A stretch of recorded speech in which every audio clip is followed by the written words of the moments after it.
when she was going for Love and Hip Hop, right, to Mona Scott, I was the one who tell her that she need to do a TV show.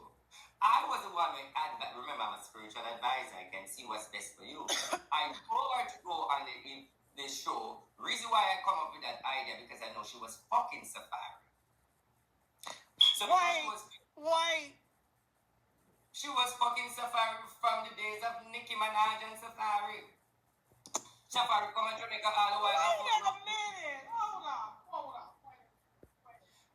She's ain't nobody. That bitch is a bitch. A black fucking bitch. You mean to tell me that the reason Erica Mena was really mad at Spice because it was true? Is because she was fucking Safari?